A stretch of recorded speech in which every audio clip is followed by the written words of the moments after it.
getting there, guys. Come on, you can do it.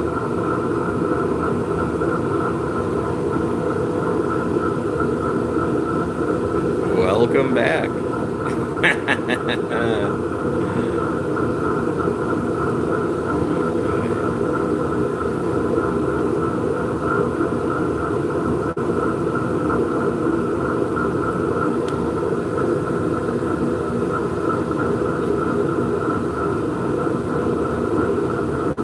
Alright, let's make some wood chips.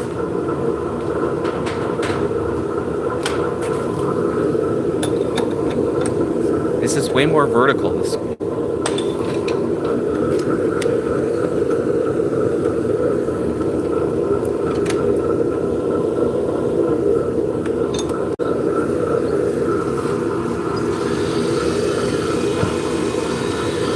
right?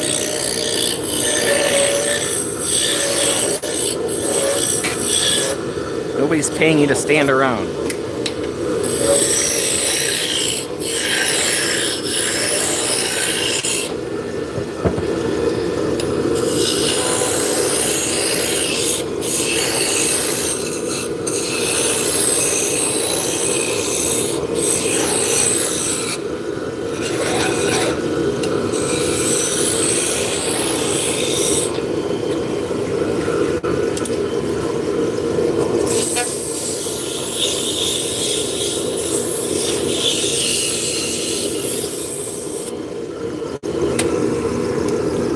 That's got a lot of vibration in it. That one's not going to work. So instead of 8 inches, we're going to make a 4 1/4.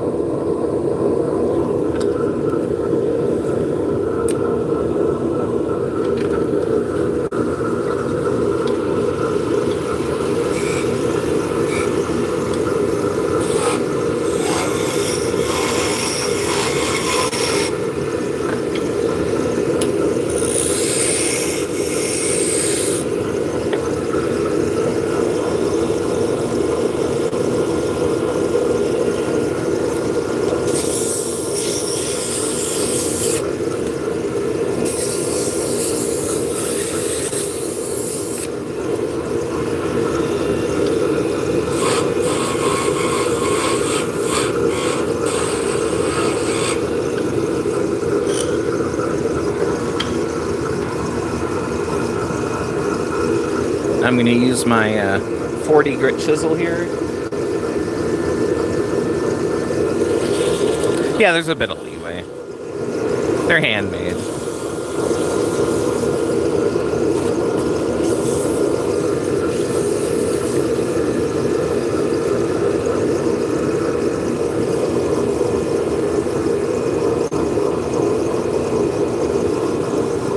So the sizes that I make, my standard sizes are 4 1/4, 6, 7, 8, and 10. Somebody orders a specific spindle that I have a 5 1/2 inch shaft with. Now, other than the 10 inch, they all have the same diameter shaft.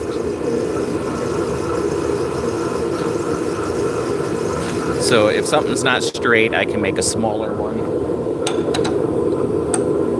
And that's why I save all this stuff, because I can get the 4 1/4 out of the bottom here.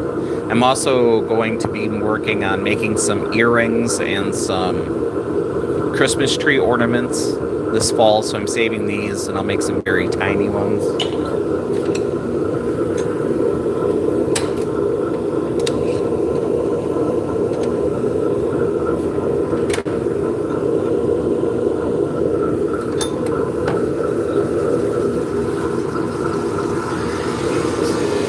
You know, that's what these lines are for. And this is my 8 inch. So I start out a little bit further out, and then I can move the entire spindle back and forth depending on what it is. So you get precision by giving yourself some slop on either side. Got a knot right there. As of right now, it's okay. We'll just keep an eye on it.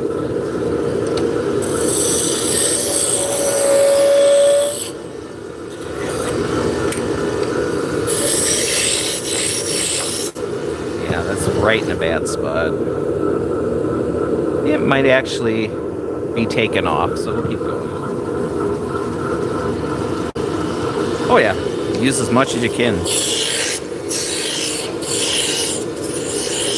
And the worst case scenario is the bits are going to end up in my fireplace in the winter. I mean,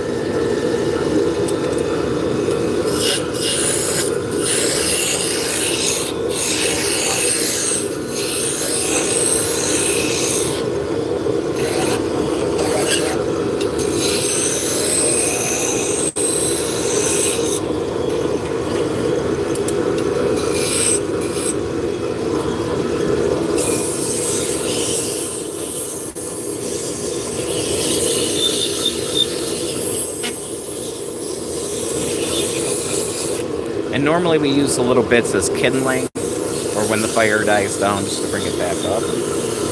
Yeah, you gotta keep warm. I'm in Wisconsin, it gets chilly here. Chilly.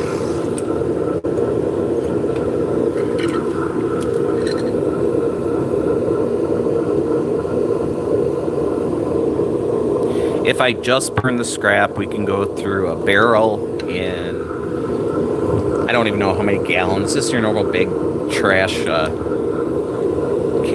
Is that 35 gallons? You know, I could burn that in like a day.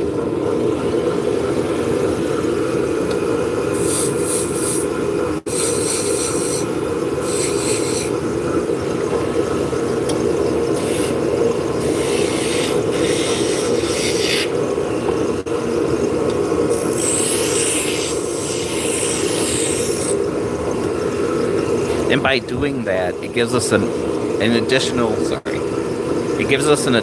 time to go through the material to make sure what you're getting rid of is garbage.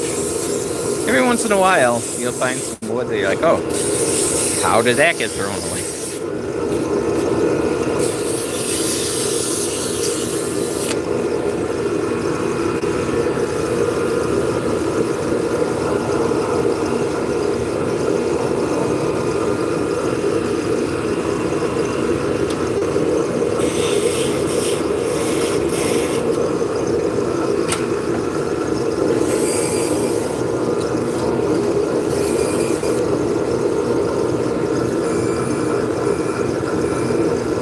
So the wood chips and the sawdust, I do make fire starter out of it with wax, but I generate way more than I could ever use for wax. I use a lot of it for mulch.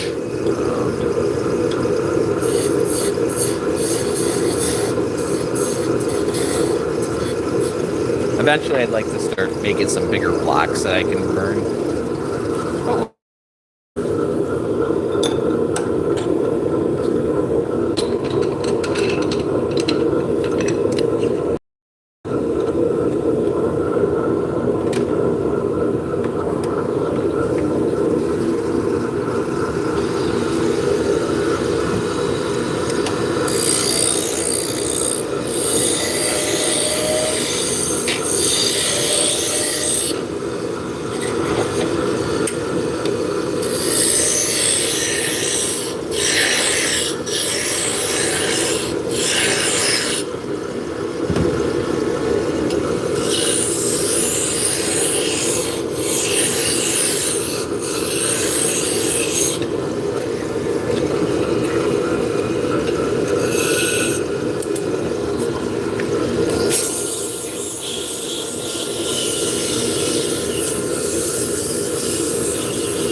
So,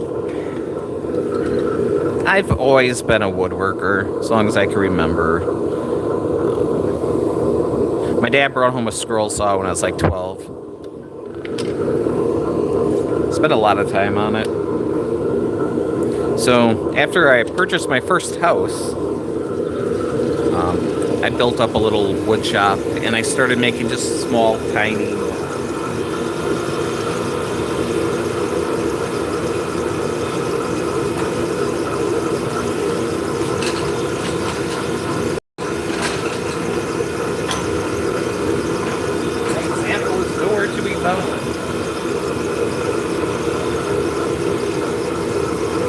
I started cutting out a bunch of little word signs and toys and stuff, and I started selling them on Etsy.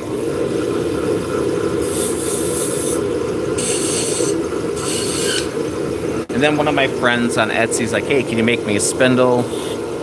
And I kind of fell down that rabbit hole. And I wanted to make sure it worked, so I had to learn how to spin, and then I fell in love with spinning.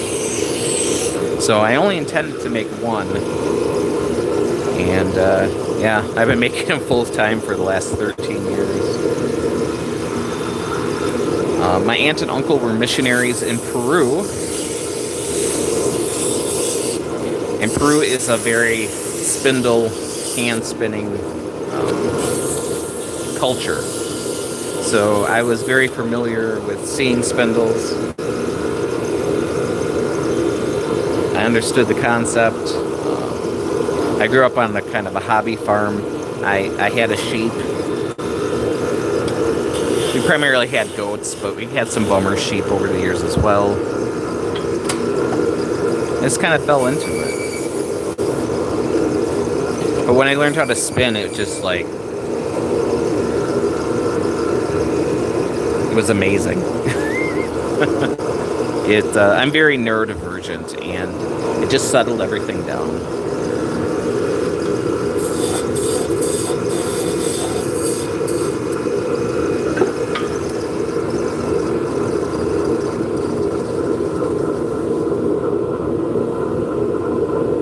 Yeah, I still have all those wheels sitting there waiting.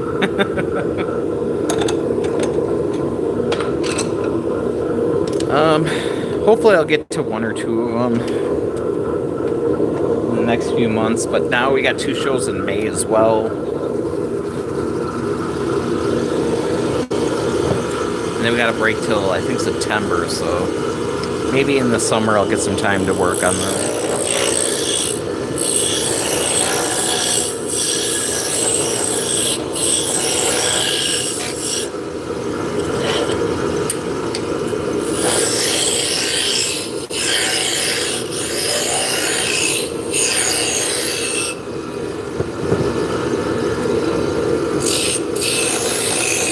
I ordered all the electronics and belts and pulleys and everything I need to make myself an electric spinning wheel, and I just haven't had time.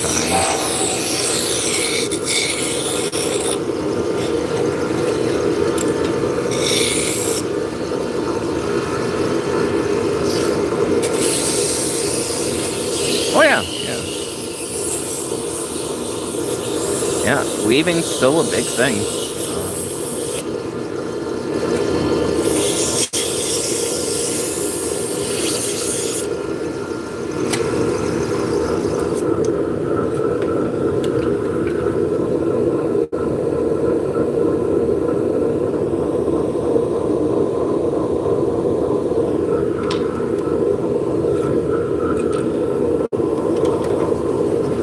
I myself am not a weaver.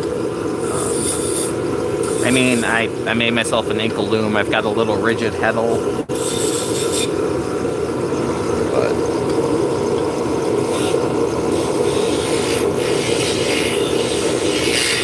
kind of a spinning guy.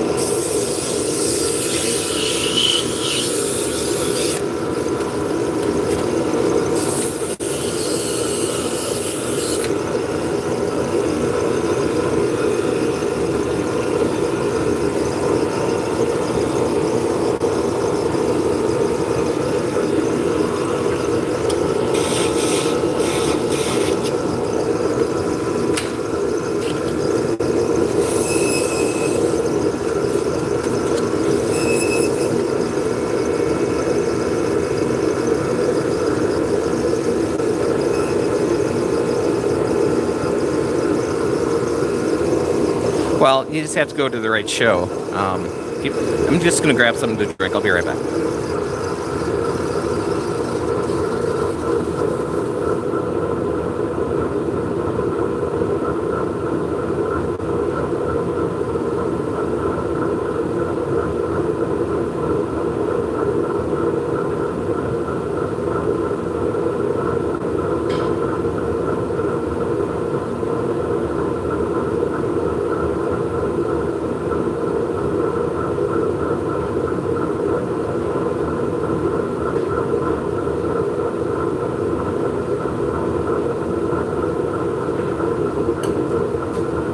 Yeah, in July,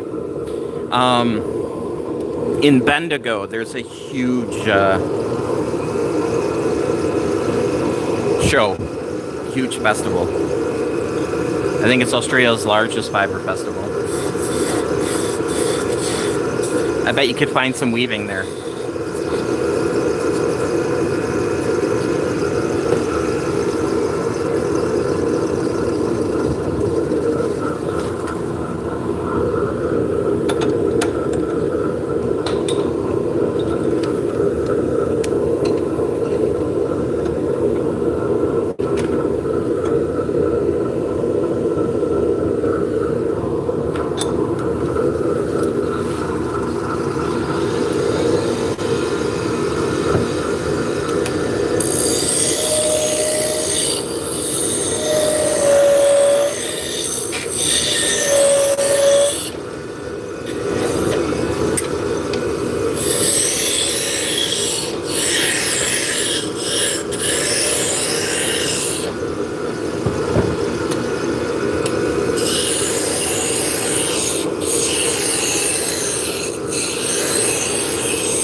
Yeah, Vicky just got up. Yeah, it's the Australian Sheep and Wool Festival in Bendigo. Kind of like New York Sheep and Wool is known as Rhinebeck because it's in Rhinebeck. Everybody just calls it Bendigo.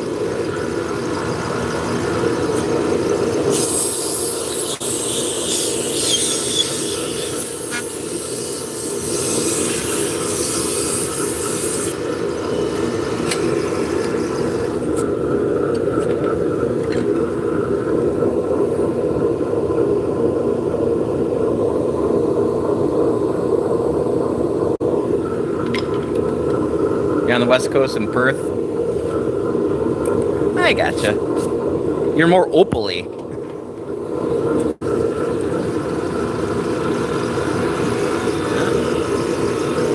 Well, you don't run in these circles, so it makes sense.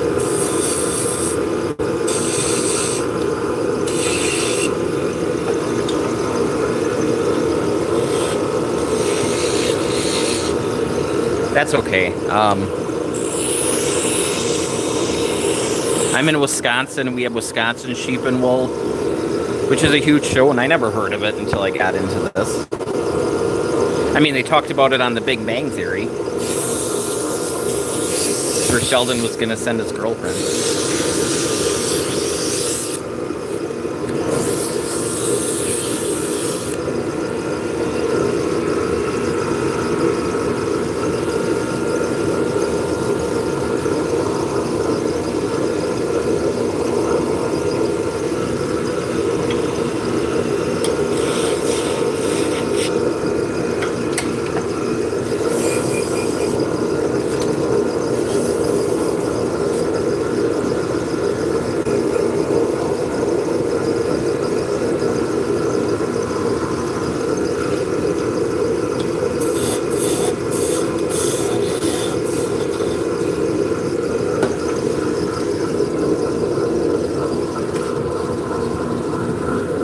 Yeah, one of the largest manufacturers of like fiber-related stuff, spinning wheels, looms, spindles, that kind of stuff is out of New Zealand. It's Ashford. They're a huge company.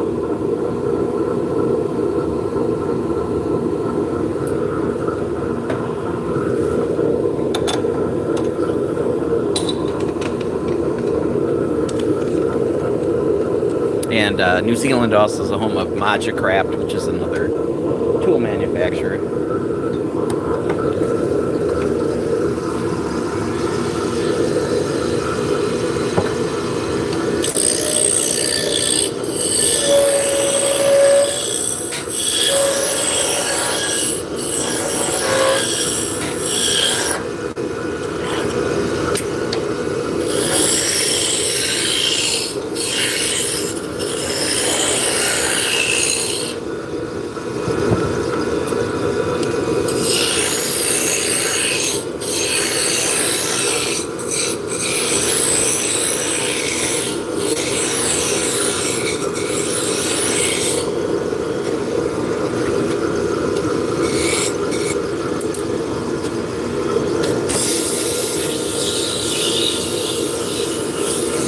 Right, they're bigger companies, yeah.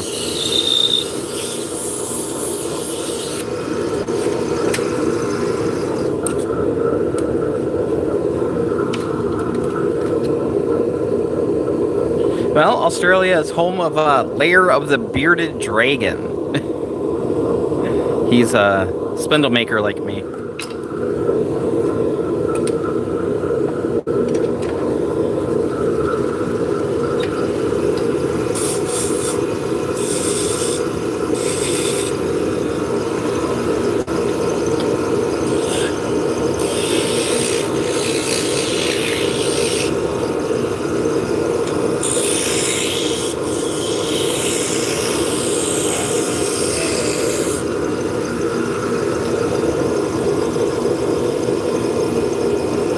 Yeah, I'm amazed. I'm starting to get orders again from Australia, which is amazing. My international sales have plummeted thanks to the political situation here. But now that the tariffs have been knocked down to, well, the big ones have all been found illegal. So now he's doing 10 or 15%, which is a little bit more palatable. But he can only do that for 3 months. And then more than likely that'll be found illegal. And then there's like 2 or 3 other ones he can impose, which will eventually not get passed by Congress.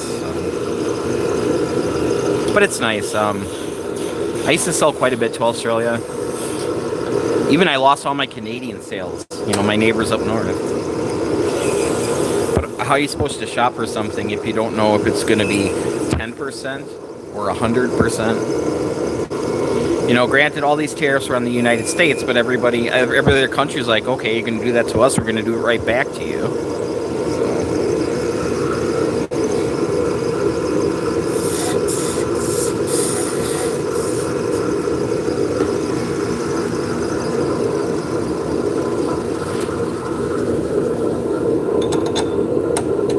Eventually, I am going to make it over to Australia.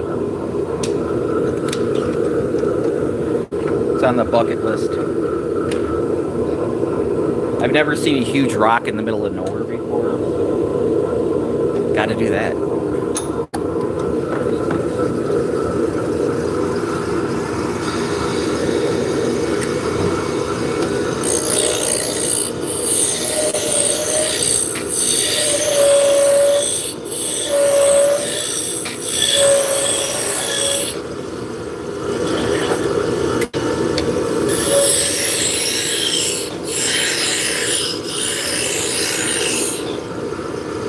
My biggest takeaway from Australia is that you guys call AC/DC Akadaka. And it's your band. So, Akadaka it is.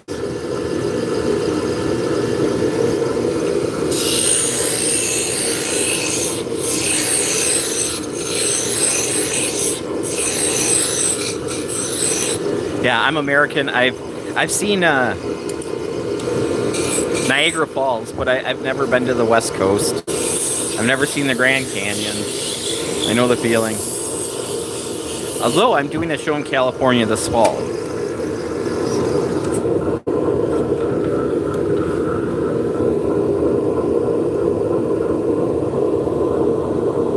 So I can check off Sacramento from my list.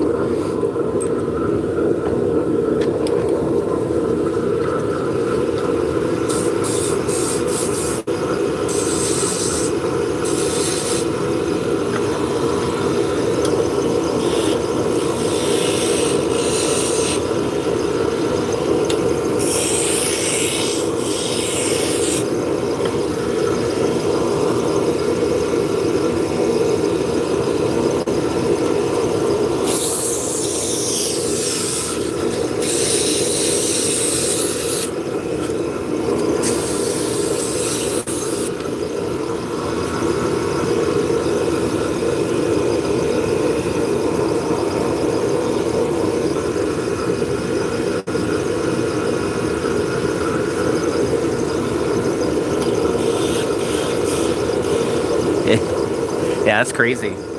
Especially since you live in a country that It's so spread out across the coast that you almost have to fly to get to other parts of the country.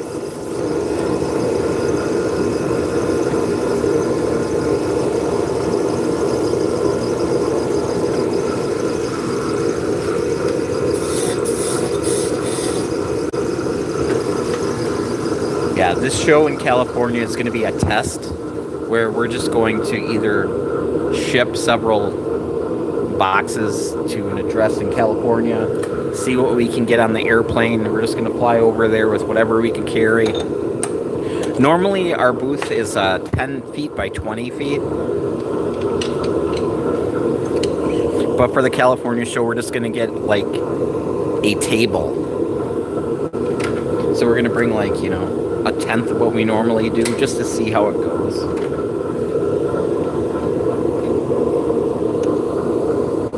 Because I can't really sacrifice a week of driving there and then a week of driving back and then the show, and, you know, next thing you know, you're gone for almost a month.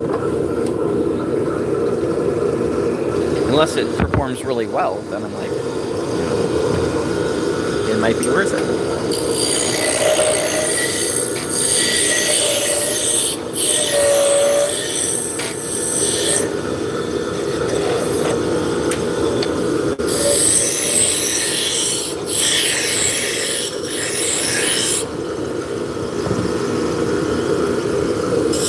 Yeah, so going to the show on Tuesday, it's a 2-day drive. It's like, I want to say 13 hours, 14 hours. You could do it all in one stretch, but I'm old, so I'm more than happy just to find a hotel and be comfortable. When I was younger, I'd be sleeping in rest stops. Yeah. I'm not built for that anymore.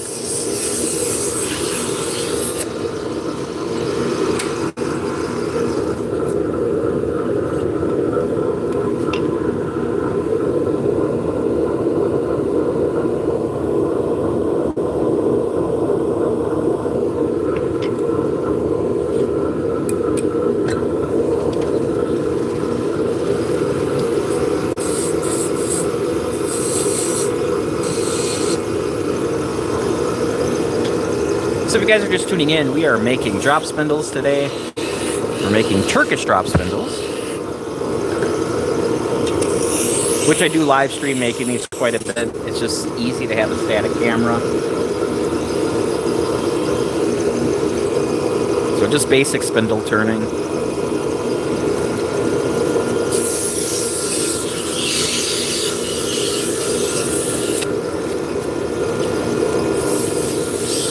So we could be making little magic wands.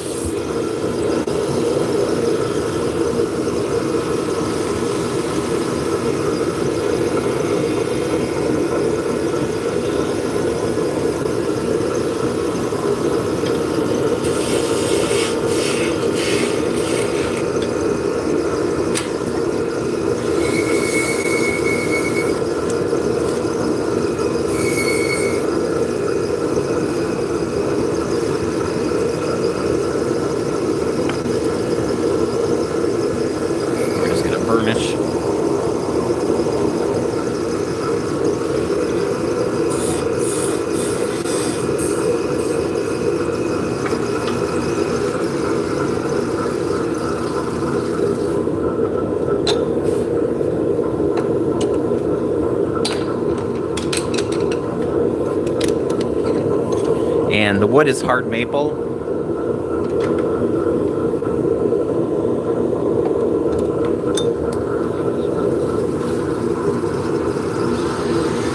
And the reason I'm using doweling is for many years I would just buy big chunks of wood, cut it down into square stock and turn it.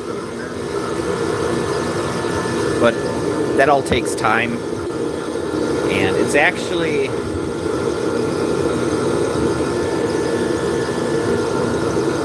it's a little more expensive to do it this way, but the time saved is just enormous.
we're just about an hour in, and let's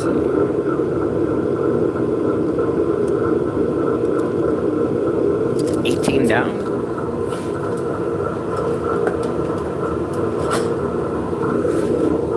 Not so bad.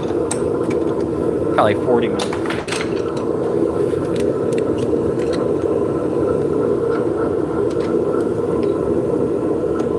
Oh, plus we had that one that was smaller.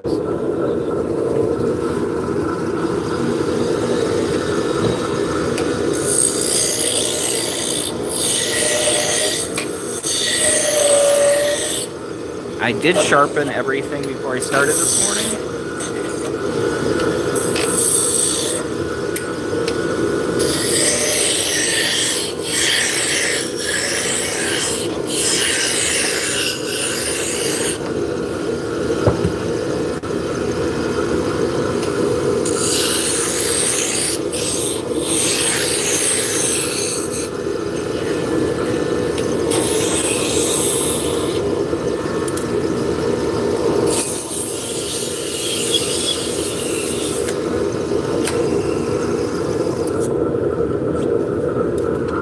Had a little vibration on the end here, so let's go to 7" rather than 8.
This is a lighter Turkish, which I 3D, no, I laser engraved. It needs to be sanded to get rid of that kind of glow around it. So I did a Turkish motif on the top.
We are a talkative bunch today. Which is fine. I mean, I'm good.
Hello, welcome in.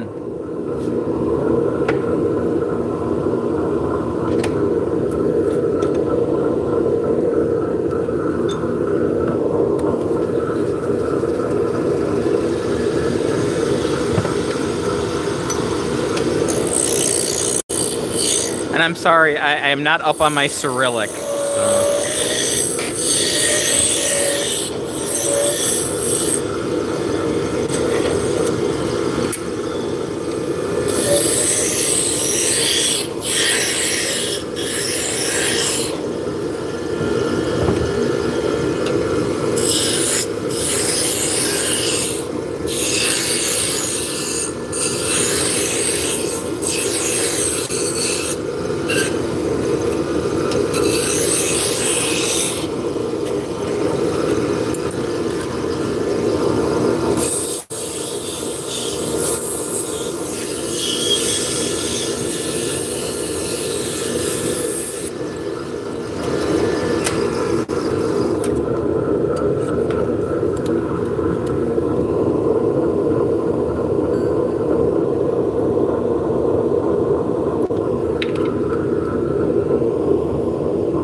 We are making Turkish drop spindles for spinning yarn. So we're making the shaft.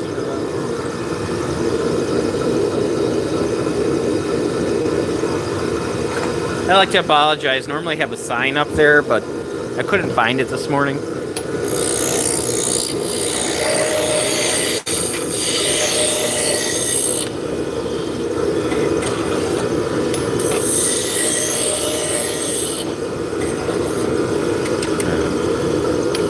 So I'm going to back off the tailstock, see how it's running. You know, it's not very straight, so... Oh yeah, we're good.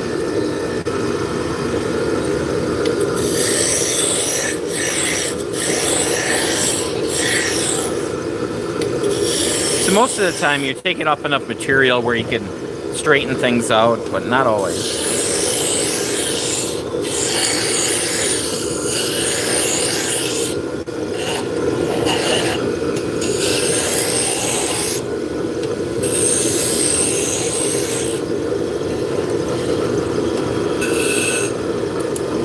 Yep, so this is spindle turning. So for making like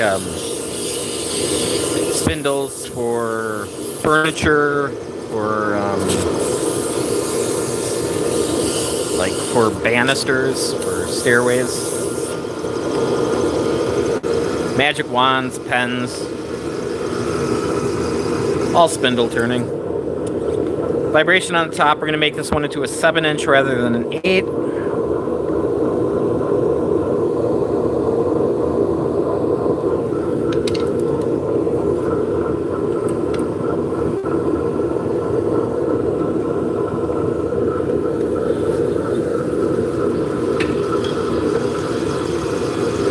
So how's Nathaniel doing today?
So if you're just tuning in, we are getting ready for a festival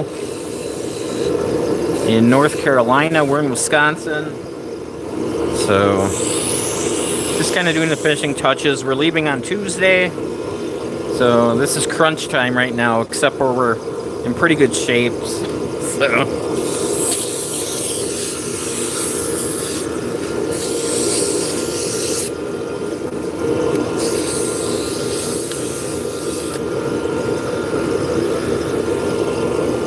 So I'm working on making some 3D printed Turkish spindles today that we don't necessarily need, but since we got time, we might as well bring them along.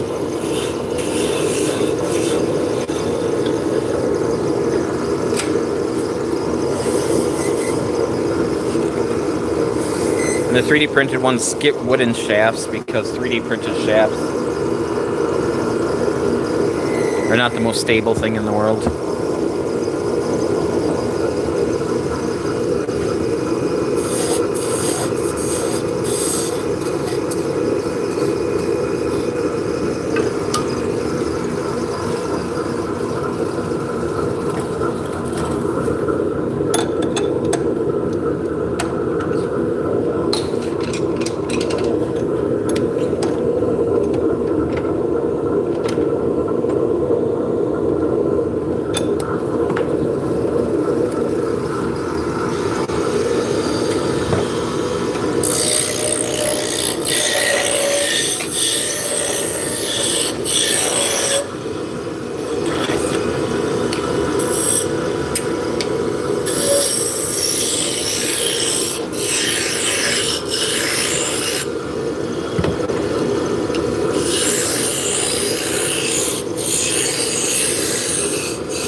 Hey V, how's it going? Welcome in.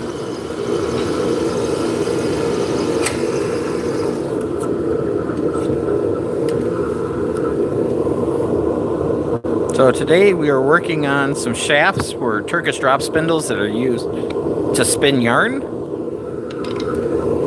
We've been using spindles since at least Neolithic times.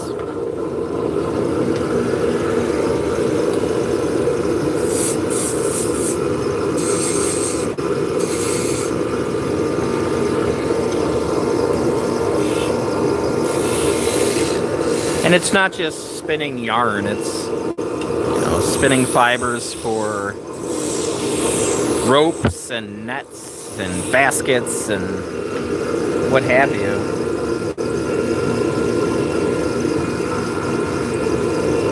Yeah, it's quicker to make them out of wood than it is 3D printing, but the 3D printer you just turn on and you can walk away.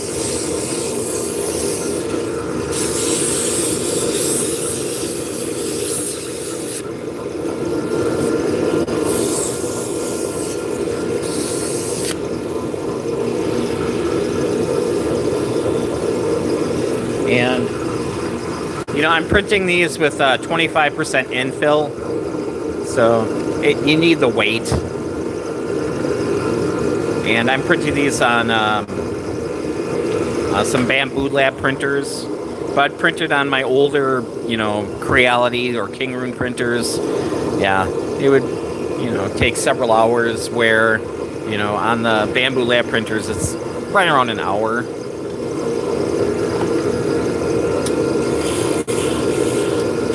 Now, it's not like I have a huge print farm. I've only got 5 printers right now. Yep, we're just using PLA for these. I do make another style out of TPU.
And I do have an off-site workshop, so, you know, I don't even have a printer at home. I don't even have a computer at home. So it kind of limits my, 3D printing time. When I was running everything out of the house, I'd have the printers going, 24/7, but...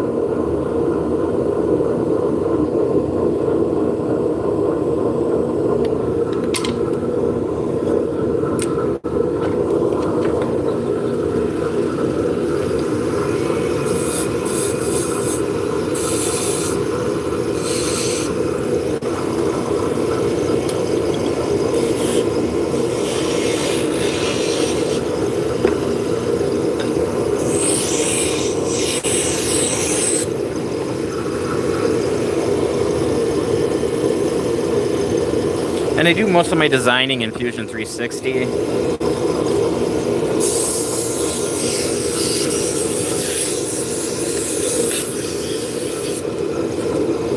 I just don't do enough of it to rationalize, paying for Shaper or whatever. Not Shaper, what the hell is it? The one on the iPad.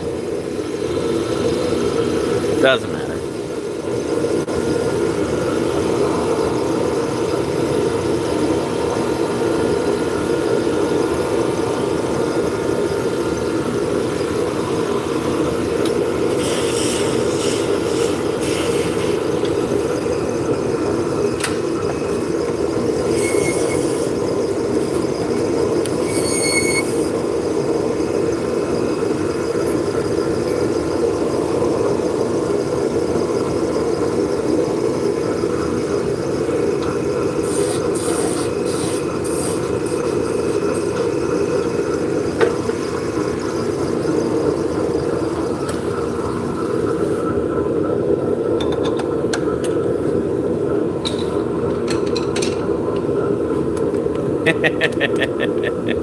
How's it going, Air Code? Welcome in. We do make delicious pretzels, don't we? Hey, E.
I have not.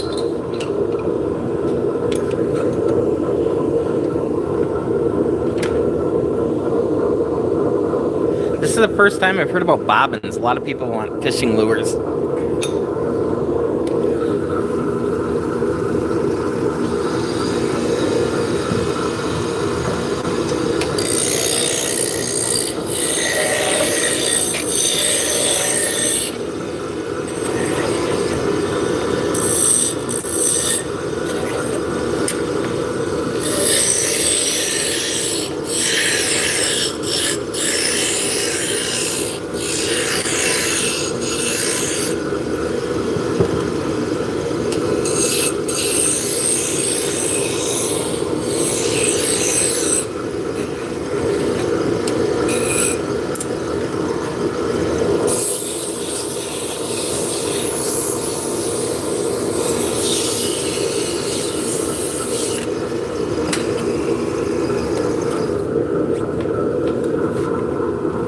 So I live by one of the few lakes in Wisconsin that has sturgeon. And they have a sturgeon spearing season. And a lot of people are looking for lures for those. Neutral, buoyant, big fish that just hang out in the bottom of the spearing hole.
We're having a tropical heat wave here. High of 57 today.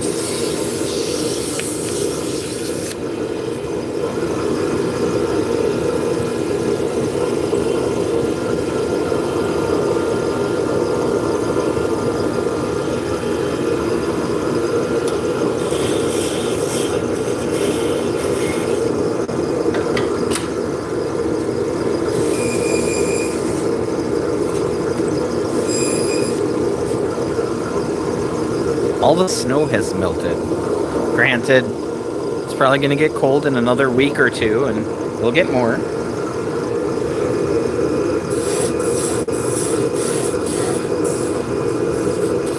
If you're not looking for Easter eggs in a snowdrift, there's something wrong.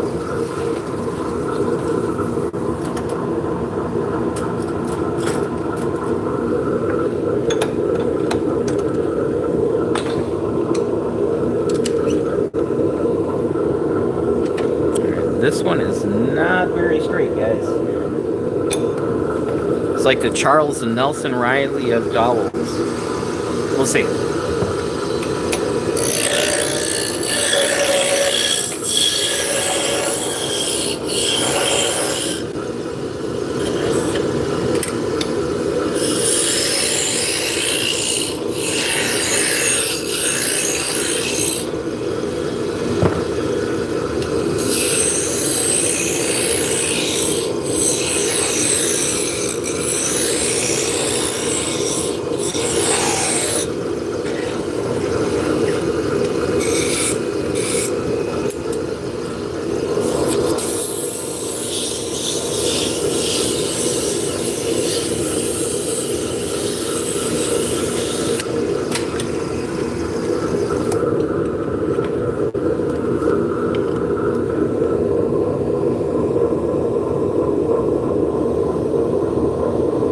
I like to make 60-year-old references. 50-year-old references.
Wendy, how's it going? Welcome in.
We're just gonna have some paste wax here.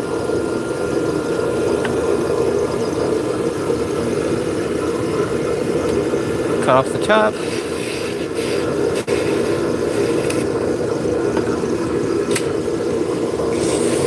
Shape the finial, sand it out, burnish,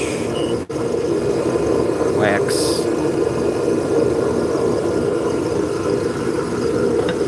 Cut off the bottom.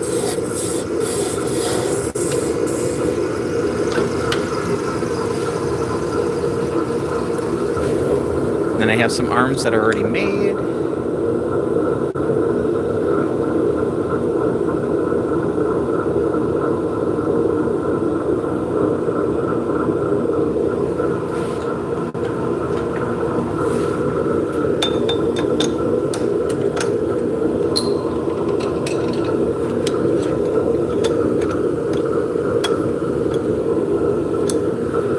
See how far off that one is? Try flipping it around, see if the other side's better. And the answer is no. This is like bent in the middle.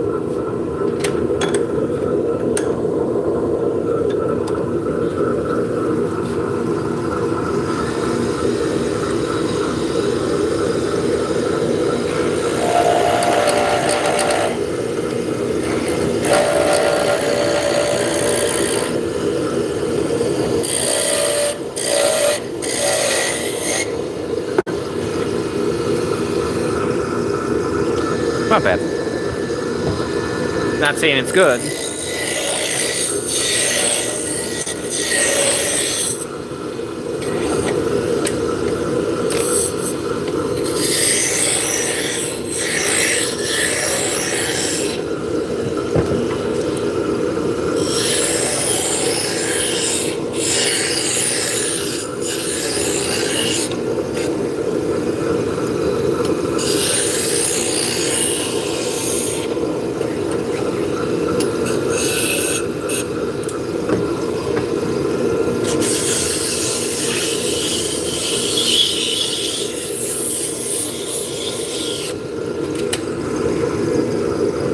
Bit of vibration, not horrible.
we'll walk through this one.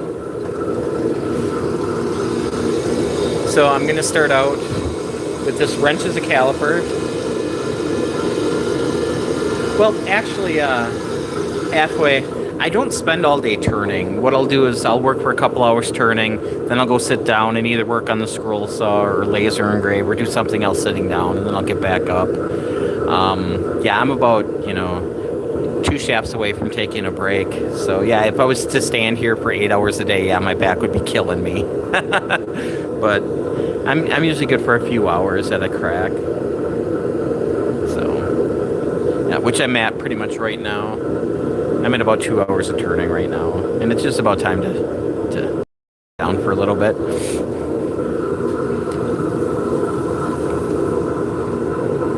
Did manage to turn my lathe on backwards. That's good. So I'm going to be using this wrench or spanner as a caliper. I'm going to start out with my roughing gouge and just bring it down where this will fit over the top.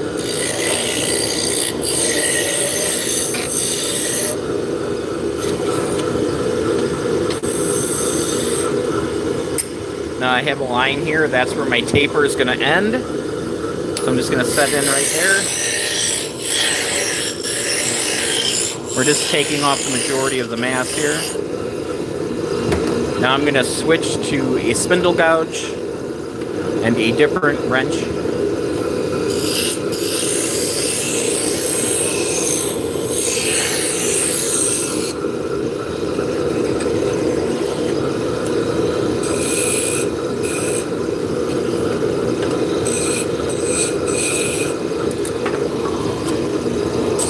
Going to do a quick sand. It's basically just sanding this taper here because I want to make sure. I'm going to take my test whirl, put it on here. I want that to lock in.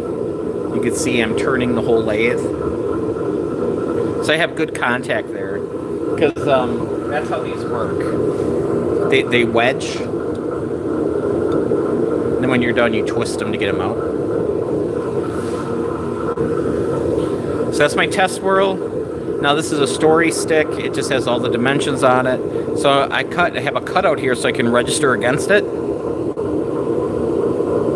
Then I can transfer over the lines I need.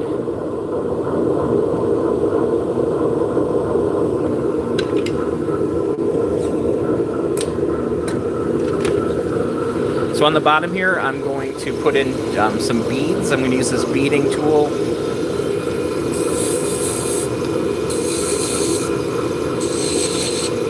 Then we're going to come up to the top. I'm going to lay out the finial with a skew.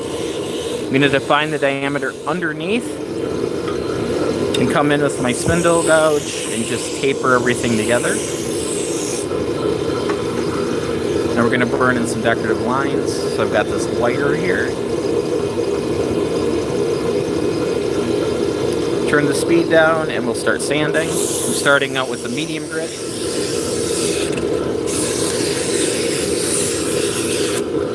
Then a fine grit. Turn the speed back up. Grab some wood chips. And then we're just going to burnish the surface. Grab some paste wax. And then we're done with everything we can do between centers, which just means it's clamped in there. This is a live center, so there's a pin with a bearing in that's spinning. We're going to come to the top. We're going to form the finial with the skew.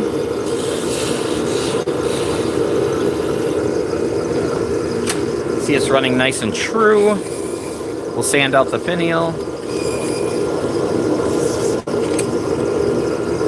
Burnish. And a little bit of wax. Now we're going to cut it off on the bottom. I'm going to use the skew again. We're going to bring it to a point.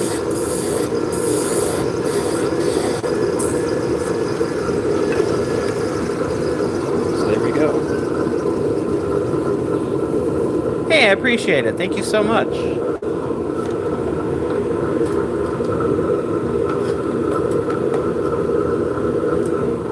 So, this is what we made today in the last 2 hours.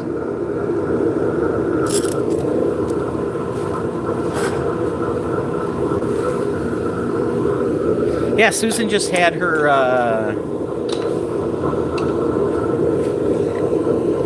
hotel spinning thing or whatever a couple weeks back last week. Pretty nice. Yep, we're just gonna finish up one more and then we're gonna take a break.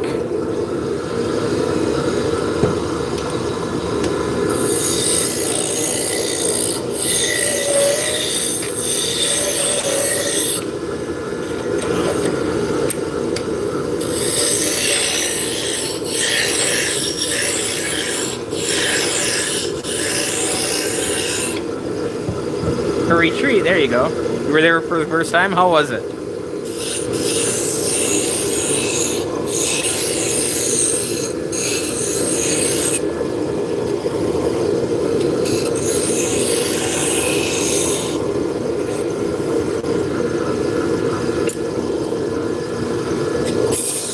Did you hang out with Connie at all?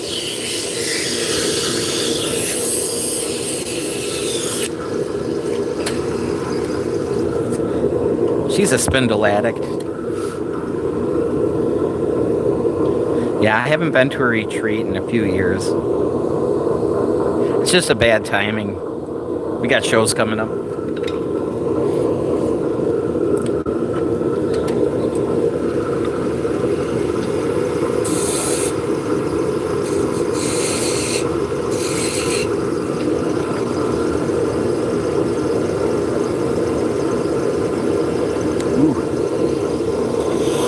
That's a voyage.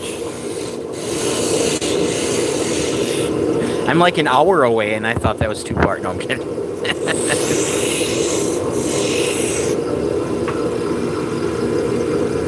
Very nice. You know, I've been the filming factor on a couple of her virtuals. Just go there to drop stuff off, and hey, can you videotape? Can you run the camera? I'm like, I guess so.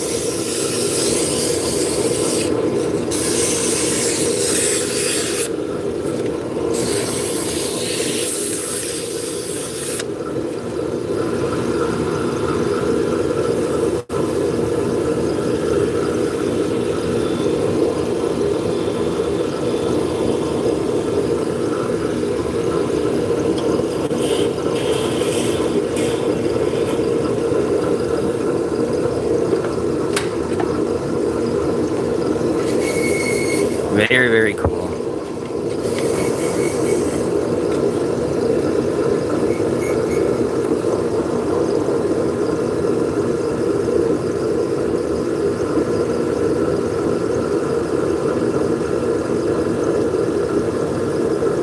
Right?